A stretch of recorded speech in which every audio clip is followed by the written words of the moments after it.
आपल्यासोबत आमदार दिलीप लांडे आहेत. सर, तुमचं खूप खूप स्वागत आहे. तुम्ही पुन्हा एकदा विधानसभा निवडणुकीमध्ये विजयी झालात.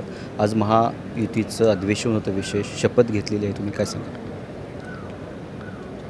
लोकांचा विश्वास, लोकांचा आशीर्वाद आणि लोकांचं सहकार्य आणि महायुती कार्यकर्त्यांचं सर्वांचं मेहनत, जे गेले 20 वर्षात चांदिवलीचा विकास झाला नव्हता, तो फक्त 3 वर्षामध्ये लोकांना अपेक्षित असणारी कामं, रस्ते, शाळा, हॉस्पिटल्स, हे जी महत्त्वाची कामं होते, याच्या व्यतिरिक्त ज्या मूलभूत सुविधा लोकांना पाहिजे होत्या, त्या लोकांच्या घरापर्यंत, चाळीपर्यंत देण्याचं काम पूर्ण केल्यामुळं आणि हे करत असताना लोकांना विश्वासात घेऊन, लोकांच्या चरणावरती नतमस्तक होऊन लोकांना मान सन्मान दिला आणि त्याचमुळे लोकांनी अपेक्षापेक्षा पण जास्त मतं देऊन प्रभू रामचंद्राचं धनुष्यबाणाचं बटन दाबून प्रचंड बहुमताने त्या ठिकाणी निवडून दिलेला आहे. हा लोकांचा आशीर्वाद आहे, हा लोकांचा विश्वास आहे आणि कार्यकर्त्यांची मेहनत आहे. आणि केलेले जो विकास आहे चांदिवलीचा, त्या विकासाच्या माध्यमातून लोकांनी या ठिकाणी हा आशीर्वाद दिलेला आहे. महायुतीला प्रचंड असं यश मिळालेलं आहे, परंतु महाविकास आघाडी आता त्यांच्या तुम्हाला जे यश मिळालेलं आहे, EVMवरती कुठेतरी आता संशय व्यक्त करते महाविकास आघाडी. कसं बघताय?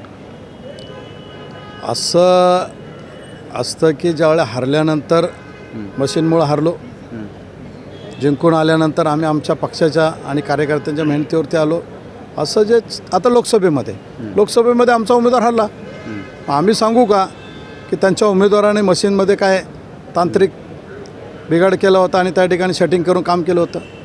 लोकांनी दिलेला आशीर्वाद आहे, लोकांनी दिलेला आशीर्वाद हा मान्य केला पाहिजे. आणि असं असेल तर अस्लम शेख निवडून आला आहे, आदित्य ठाकरेजी निवडून आलेत, मग हे काय मशीनमुळं निवडून आले का? ज्या ठिकाणी आपला पराभव झाला त्या ठिकाणी मशीनवरती नाव घ्यायचं, ज्या ठिकाणी आपला विजय झाला त्या ठिकाणी कार्यकर्त्यांची मेहनत, पक्षाचं नाव सांगायचं. सर्वच ठिकाणी असा फॉर्म्युला वापरला पाहिजे की कार्यकर्त्यांच्या मेहनतीमुळे हे झालेलं आहे, लोकांनी विश्वास दिलेला आहे. आणि महाराष्ट्राचे मुख्यमंत्री एकनाथ शिंदे साहेबांनी महाराष्ट्राच्या हिताचं, गोरगरिबांच्या हिताचं जी सेवा केलेली आहे, विशेषतः महिलांना जो मान सन्मान दिलेला आहे, या माध्यमातून हा आशीर्वाद मिळालेला आहे, हे मान्य करावं. आता काय असणार आहे गेल्या पुढच्या 5 वर्षामध्ये चांदिवली विधानसभेमध्ये कशा प्रकारचा विकास तुम्ही करणार आहात? जे लोकांना शब्द दिलेले आहेत, हॉस्पिटल असेल, रस्ते असतील, त्यानंतर नागरिक सुविधा असतील, हे सर्व लोकांपर्यंत पोहोचवण्याचं काम गेल्या 3 वर्षात झालं होतं. आता तर 5 वर्ष आहेत आणि म्हणून या 5 वर्षामध्ये लोकांना अपेक्षित असणाऱ्या सर्व नागरिक सुविधा या दिल्या जातील आणि त्याचबरोबर लोकांचा मान सन्मान पण केला जाईल, अशा पद्धतीने सेवा केली जाईल. आणि मला वाटतं तुमच्याच चॅनलच्या माध्यमातून एक मी मुलाखत पाहिली होती की कोणीतरी बोंबललं होतं की शिंदे साहेबांचा एकही जर आमदार निवडून आला तर मी राजसन्यास घेईल. तर माझ्या माहितीप्रमाणे महाराष्ट्रात तर अनेक आमदार निवडून आलेले आहेत, पण त्यांच्या स्वतःसमोरच त्यांचं डिपॉझिट जमा करून 21,000च्या मताधिक्याने निवडून आलेलं आहे. त्यामुळं त्यांनी आता कुठला संन्यास घ्यायचा आणि कधी घेणार आहेत, तुम्ही, माझी विनंती आहे तुम्हाला, तुमच्या चॅनलमध्ये ती मुलाखत आहे, तुम्ही जाऊन ती मुलाखत त्यांना दाखवावी आणि त्यांना विचारावं की आता संन्यास कधी घेणार आहे, तो मुहूर्त कधी आहे, तो लोकांना कळवावा. तुमच्या विरोधकांना काय सल्ला देणार आता तुम्ही?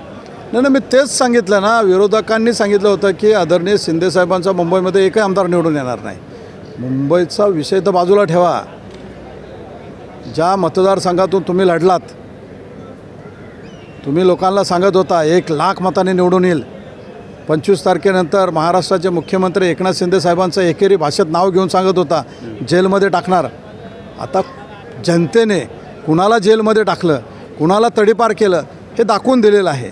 त्यामुळं तुम्ही जनतेसमोर जे बोलला होतात ना की एकही आमदार निवडून आला तर मी संन्यास घेईल, तर बाकी मुंबईचा तो विषय बाजूला ठेवा. तुम्ही ज्या मतदारसंघातून लढला तिथे शिवसेनेचे शिंदेसाहेबच्या गटाचा दिलीप लांडे मी स्वतः निवडून आलेलो आहे आणि ते पण 21,000 मतांनी निवडून आलेलं आहे.